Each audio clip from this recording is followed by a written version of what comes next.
साहूकारनी थे। वो दोनों बहुत कंजूस थे। वो दोनों दान धर्म पुण्य व्रत कथा कुछ भी नहीं करते थे। उनके कोई संतान भी नहीं थी। एक दिन उनकी पड़ोसन माघ मास की चौथ की कहानी सुन रही थी। साहूकारनी ने उसे देख लिया तो उससे पूछा कि तुम क्या कर रही हो। तो पड़ोसन बोली कि आज तिल चौथ का व्रत है, मैं तिल चौथ की कहानी सुन रही हूँ। ये सुनकर साहूकारनी ने उससे पूछा कि इससे क्या होता है।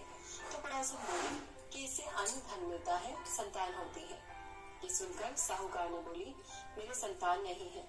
यदि मेरी भी संतान होगी तो मैं सवा मन का तिलकुट्टे का भोग लगाऊंगी और चौथ का व्रत करूंगी। इसके थोड़े दिन बाद साहूकारनी गर्भवती हो गई।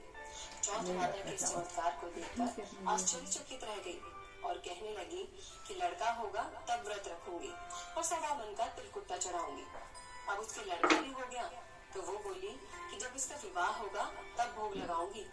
समय के साथ बेटा बड़ा हो गया, उसका विवाह भी तय हो गया। नियत समय पर जब वो बारात लेकर गया तो साहूकारनी का बेटा होने वाली पत्नी के साथ फेरे लेने ही वाला था।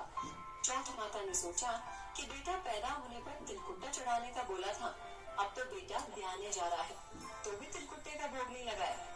अगर ये मेरे भोग नहीं लगा रही तो इसे सबक सिखाना पड़ेगा, नहीं तो कलयुग में हमें कोई नहीं मानेगा।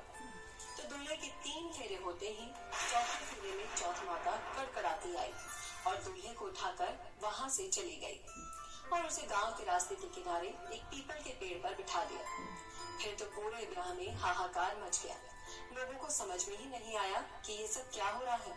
परंतु दूल्हे को गायब देखकर सब दूल्हे को ढूंढने लगे। सब जगह ढूंढा पर कहीं भी नहीं मिले। अब इस तरह से बहुत दिन निकल गए। अब गणगौर आई तो चैत के महीने में गांव की लड़कियां गणगौर पूजन के लिए दूब लेने पीपल के पेड़ के नीचे गुजरती हुई गई। वहाँ पीपल पर से वो दूल्हा रोज एक लड़की से बोलता, आ मेरे अधब्याही दुल्हन। ये सुनकर वो लड़की सूखने लगी, दुबली और कमजोर होने लगी। ये देखकर उसकी माँ ने उससे पूछा कि मैं तो तेरे को अच्छा और भरपेट खाना खिलाती हूँ, फिर भी तू क्यों सूख रही है। तो लड़की बोली, मैं जब भी दूब लेने जाती हूँ तो रास्ते में एक पीपल के पेड़ के नीचे से निकलती हूँ। वहाँ पर एक दूल्हा बैठा हुआ है, उसने मेहंदी लगा रखी है और सहरा भी बांध रखा है। वो रोज मेरे से कहता है कि आ मेरे अधब्याही दुल्हन। तो उसकी माँ ने उससे कहा कि तू घबरा मत, मैं जाकर देखती हूँ। जब उसकी माँ वहाँ जाकर देखती है तो उसे वहाँ अपना जवाई पीपल के पेड़ पर बैठा हुआ दिखता है। तो वो पूछती है, तुम यहाँ क्यों बैठे हो। तो वो बोलता है कि मैं चौथ माता के यहाँ गिरवी रखा हुआ हूँ।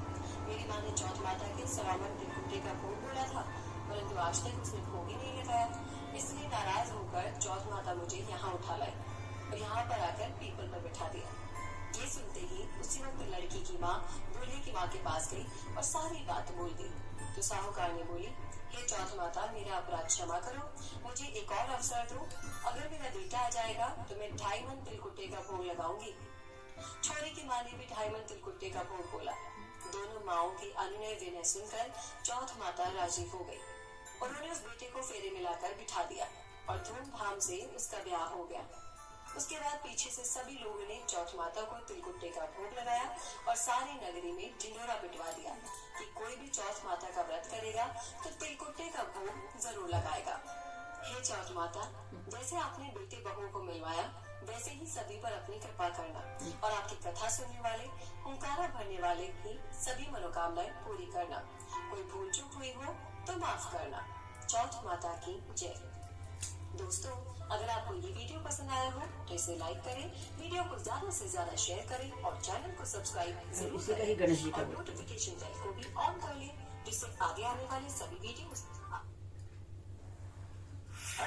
63% of freelancers agree that multiple clients पे निर्भर करना चाहिए, एक पे नहीं।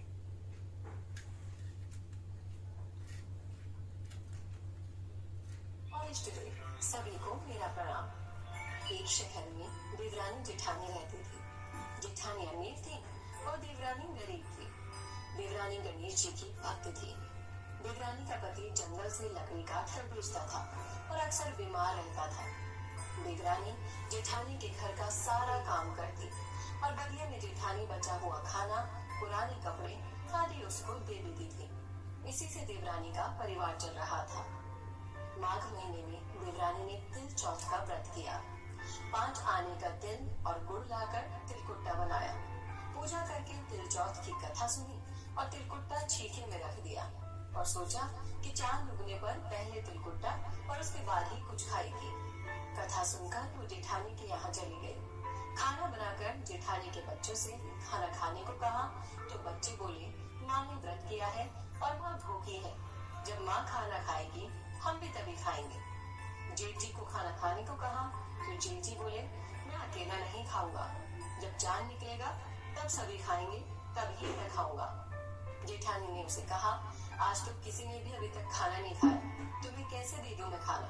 तुम सुबह सवेरे ही बचा हुआ खाना ले जाना। देवरानी के घर पर पति और बच्चे सब आस लगाए बैठे थे कि आज तो त्योहार है, इसलिए कुछ पकवान खाने को मिलेंगे। परंतु जब बच्चों को पता चला आज तो रोटी भी नहीं मिलेगी, तो बच्चे रोने लगे। उसके पति को भी बहुत गुस्सा आया।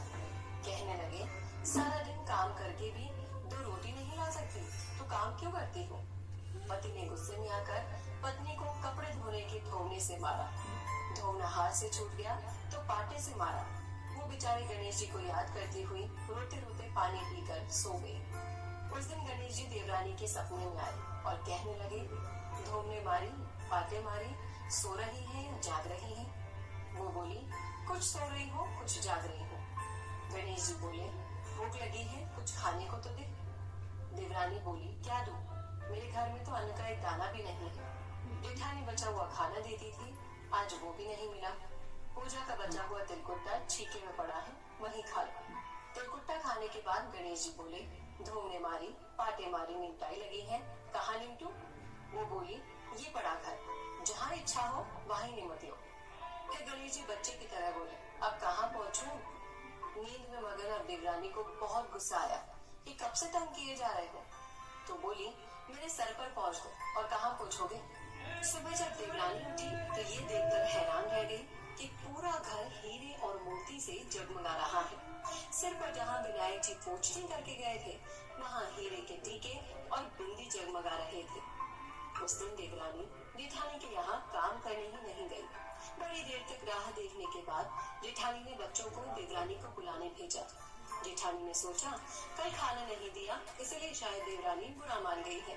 बच्चे बुलाने गए और बोले, चाची चलो, माँ ने बुलाया है, सारा काम पड़ा है। देवरानी ने जवाब दिया, अब उसकी जरूरत नहीं है, घर में सब भरपूर है गणेश जी के आशीष से। बच्चों ने घर जाकर माँ को बताया कि चाची का तो पूरा घर हीरे मोतियों से जगमगा रहा है। जेठानी दौड़ती हुई देवरानी के पास आई और पूछा कि ये सब हुआ कैसे? देवरानी ने उसके साथ जो हुआ था वो सब कह डाला।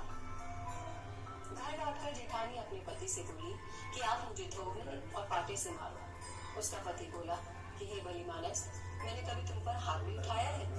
मैं तुम्हें धोने और पाटे से कैसे मार सकता हूँ? वो नहीं मानी और बहुत जिद करने लगी। मजबूरन पति को उसे मारना ही पड़ा। उसने ढेर सारा घी डालकर चूरमा बनाया और छीके में रखकर सो गई। रात को चौथ विनायक जी सपने में आए और कहने लगे, भूख लगी है, क्या खाऊं? जेठानी ने कहा, हे गणेश जी महाराज, मेरी देवरानी के यहाँ तो आपने सूखा तिलकुट्टा खाया था। मैंने तो झड़ते घी का चूरमा बनाकर आपके लिए छीके में रख दिया है। फल और मेवे भी रखे हैं, जो चाहे खा लीजिए। बाल स्वरूप गणेश जी बोले, अब निपटे कहाँ? जेठानी बोली, उसके यहाँ तो टूटी फूटी झोपड़ी थी, मेरे यहाँ तो कंचन की महल है, जहाँ चाहे निपट लो। फिर गणेश जी ने पूछा, अब पहुँचू कहाँ? जेठानी बोली, मेरे ललाट पर बड़ी सी बिंदी लगाकर पहुँच लो। धन की भूखी जेठानी सुबह सुबह जल्दी ही उठ गई। सोचा घर हीरे जवाहरात से भर चुका होगा, पर देखा तो पूरे घर में गंदगी फैली थी, तेज बदबू आ रही थी। उसके सिर पर भी बहुत सी गंदगी लगी थी। उसने कहा, हे गणेश जी महाराज, ये आपने क्या किया? कुछ सिर उठे और देवरानी पर टूटे। जेठानी ने घर की सफाई करने की बहुत ही कोशिश की, परंतु गंदगी और ज्यादा फैलती गई। जेठानी के पति को मालूम हुआ तो वो भी बहुत गुस्सा हुआ और बोला, तेरे पास इतना सब कुछ था, फिर भी तेरा मन नहीं भरा। परेशान होकर चौथ के गणेश जी से मदद की विनती करने लगे। गणेश जी बोले, देवरानी से जलन के कारण तूने जो किया था, ये उसी का फल है। अब तू अपने धन में से आधा उसे दे देगी, तभी सब साफ होगा। उसने आधा धन बांट दिया, किंतु मोहरों की एक हांडी चूल्हे के नीचे गाड़ रखी थी। उसने सोचा किसी को पता नहीं चलेगा और उसने उस धन को नहीं बांटा। उसने कहा, हे श्री गणेश, अब ये बिखराव समेटो। वो बोले, पहले चूल्हे के नीचे गाड़ी हुई मोहरों की हांडी सहित ताक में रखी 2 सुई के भी 2 हिस्से कर। इस प्रकार गजानन ने बाल स्वरूप में आकर सुई जैसी छोटी चीज का भी बंटवारा किया और अपनी माया समेटी। हे गणेश जी महाराज, जैसे आपने देवरानी पर कृपा की वैसी सब पर करना। कहानी कहने वाले, सुनने वाले और हुंकारा भरने वाले सब पर कृपा करना। और जेठानी को जैसी सजा दी वैसे किसी को मत देना। कोई भूल हुई हो तो माफ करना। बोलो गणेश जी महाराज की जय। चौथ माता की जय। दोस्तों, अगर आपको ये वीडियो पसंद आया हो तो